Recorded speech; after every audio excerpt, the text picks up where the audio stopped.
Boa tarde, turma. Espero que todos estejam bem.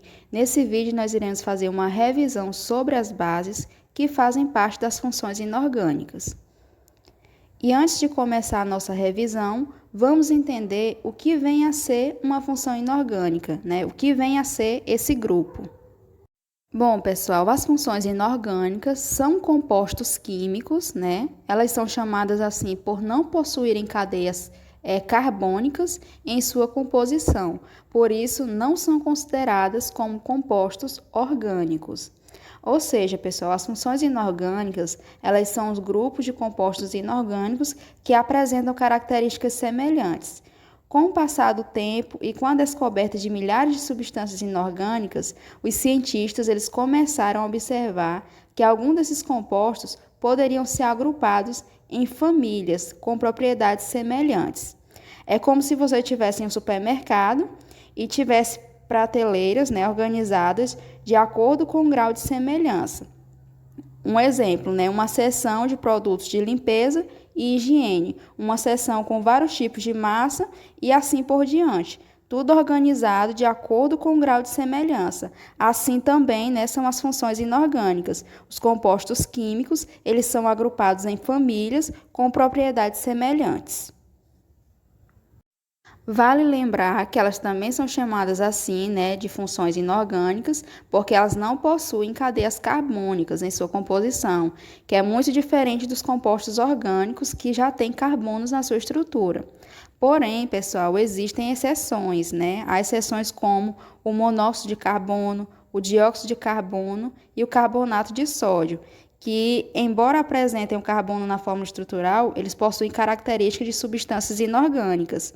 Em algumas situações, o carbono pode aparecer na estrutura do composto, mas devido à forma que ele está ligado, é considerado inorgânico. Pessoal, as funções inorgânicas, elas estão sempre presentes no nosso dia a dia, né, de diversas formas. Um exemplo, né? Você já tomou um suco de laranja muito azedo, então você já deve ter um contato, né, com uma das funções, né, que é os ácidos. Ou você já comeu uma banana que deixou uma sensação diferente da sua boca, né? Que nesse caso você ingeriu uma substância básica. E assim as funções inorgânicas elas estão divididas em 4 grupos principais, que são as bases, os ácidos, os sais e os óxidos. Porém, nesse vídeo nós estaremos revisando somente as bases. Vamos recapitular aqui a história das bases, né? Que em 1887 o conceito de base ele foi definido pelo químico sueco Arrhenius, ou seja, pessoal, na teoria de Arrhenius, uma base é toda substância que em meio aquoso se dissocia, liberando ânions OH-. Essa teoria ela é aceita até os dias atuais. Ela deixou lacunas na medida em que apresentou somente as reações ácidos e bases nas soluções aquosas, ou seja, né, na presença de água. Pessoal, dando continuidade aqui, né, os físicos químicos Bronsted e Lowry, eles elaboraram, né, a teoria protônica, ou seja, ácido e base, né, de Bronsted e Lowry, onde eles ressaltam que uma base é toda substância química que recebe um próton H+. Aqui temos exemplos, né, de como é a teoria de Arrhenius e Bronsted-Lowry, que na teoria de Arrhenius está relacionada ao comportamento, né, das bases em presença de água. Um exemplo aqui que eu trouxe foi a soda cáustica, que é uma substância sólida que em contato com a água, ela vai liberar os íons, né, sódio e as hidroxilas OH-, que se dissolvem devido à atração pelos polos negativos e positivos da molécula de água. Sendo assim, né, ele considera que as bases elas são compostas pela combinação de um cátion, geralmente é um metal, e com um ânion OH-. Já o Bronsted-Lowry, né, para demonstrar a teoria ácido e base, solicitei aqui o exemplo da amônia, que recebeu um próton, ou seja, né, atuou como base. Já a água, ao doar um próton, ela atuou como ácido. Nesta reação, gente, o cátion amônio, é o ácido conjugado da amônia, enquanto que a hidroxila OH-, ela é a base conjugada da água. Bom, e por fim aqui na história das bases, nós temos a teoria de Lewis, que diz que uma base é toda espécie capaz de doar pares de elétrons, né? Podemos resgatar o exemplo anterior, onde a amônia e a água eles se encaixam também como uma base e um ácido de Lewis, né, respectivamente. Nesse sentido, a amônia, antes neutra, né, ela doa seu par de elétrons não ligantes, formando uma ligação com o hidrogênio. Em contrapartida, a água, ao quebrar a ligação com o hidrogênio, ela fica com o par de elétrons, né, adquirindo carga negativa e formando o íon hidroxila. Aqui chegamos ao real conceito das bases, né, que são substâncias que sofrem dissociação em meio aquoso, liberando cátions e o ânion hidroxo OH-, chamado de hidroxila. Ou seja, né, a base que ao ser colocada em água, ela sofre o fenômeno da dissociação iônica, na qual há liberação de íons, né, que é o cátion, e o ânion hidróxido, que é o OH-. E são bons condutores de energia em meio aquoso, né? Ou seja, conduzem corrente elétrica em solução aquosa e são ótimas para neutralizar os ácidos, né? Reagem com o ácido formando sal e água como produtos. Bom, pessoal, aqui nesse slide eu procurei recapitular, né, o que seria a dissociação iônica, trazer aqui o conceito, que a dissociação iônica ela é um fenômeno que acontece com as bases, e ela é a separação de íons que ocorre a partir de compostos iônicos dissolvidos em água, né? Durante assim o nome dissociação iônica, nós podemos perceber que essa ideia nos remete à separação de algo. E na química, ela é realmente a separação, né? A água ela vai interagir com os íons e provocar a separação dos mesmos. Para exemplificar o processo de dissociação, aqui temos um exemplo, né, utilizando uma base. Temos aqui a soda cáustica, que é o NOH, mais conhecido como hidróxido de sódio, que ele é uma base que, quando colocado em água, a ligação entre o cátion, né, que é o sódio, Na+, e a hidroxila, OH-, é rompida, e os mesmos eles são liberados no meio. Devemos lembrar que as bases elas são substâncias que liberam íons hidroxilas, né, ânions OH-, em solução aquosa. Não podemos esquecer disso. E quando é que eu sei se uma solução ela é básica ou não, né? Bom, gente, as bases elas têm o seu nível de basicidade, que podem ser medidos pelo pH, né, o potencial hidrogeniônico, que o pH ele tem essa escala aqui, né, de pH, que se a solução for igual a 7, nós temos uma solução neutra. Se o pH ele for menor que 7, nós temos uma solução ácida. E, por último, se o pH for maior que 7, nós temos uma solução básica. Esse aqui é o nível de basicidade, né, das bases. Aqui nós temos outra escala, né, de pH, lembrando, gente, que o pH ele tem diversas aplicações em meios reacionais e sua importância ele é muito vasta.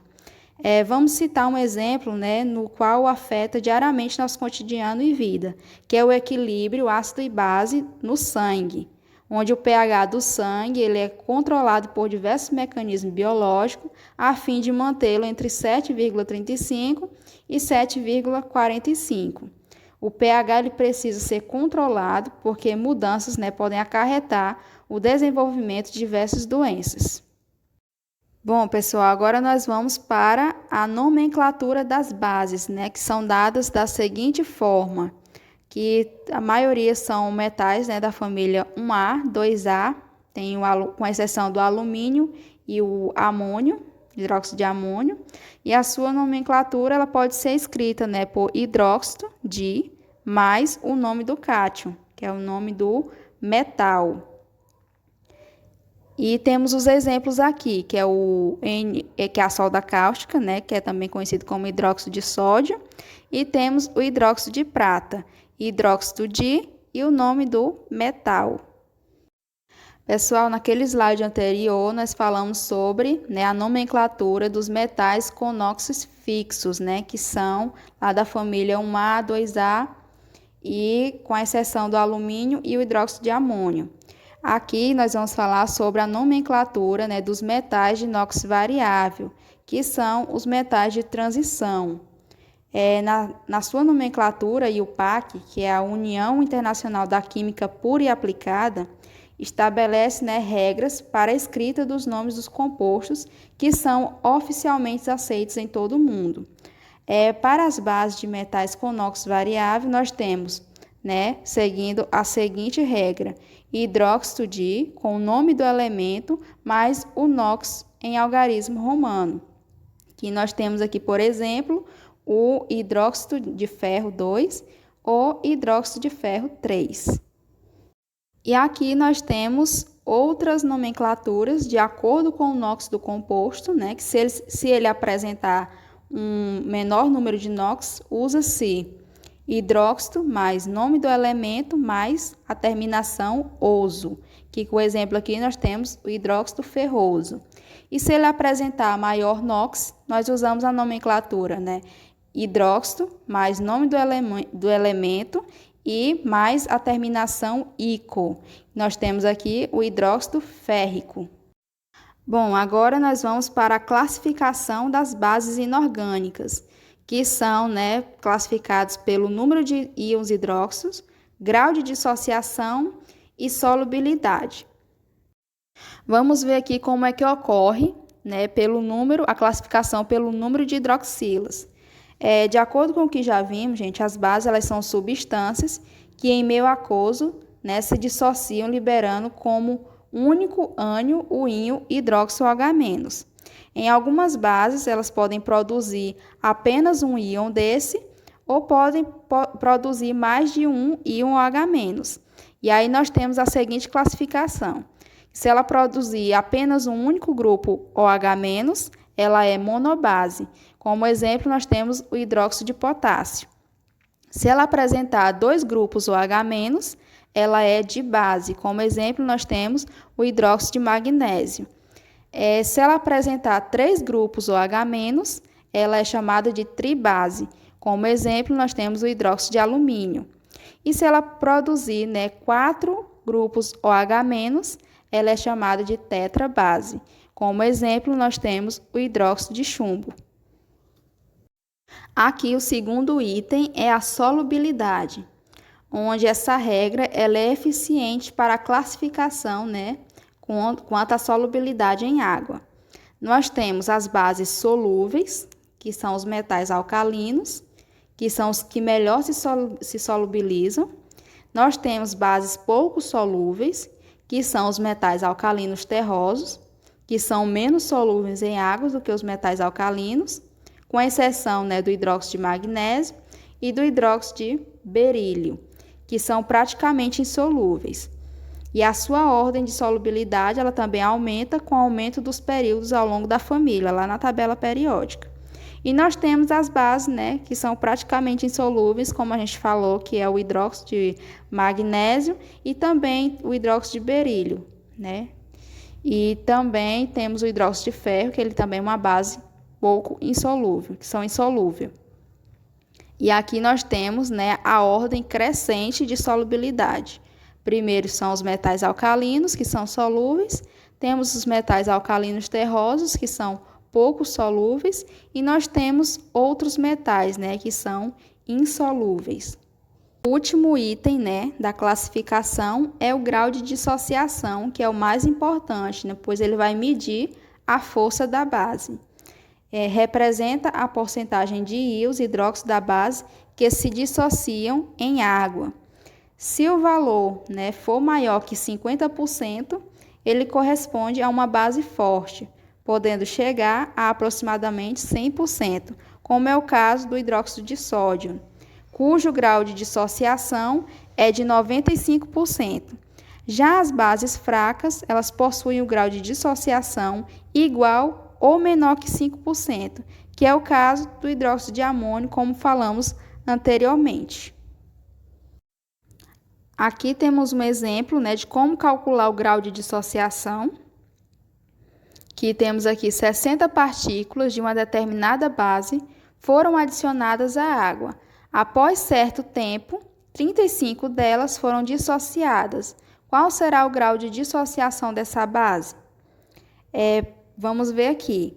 A fórmula utilizada é o número de partículas que foram dissociadas com o número de partículas que foram dissolvidas. O número de partículas que foram dissociadas foram 35 e o número de partículas dissolvidas foram 60.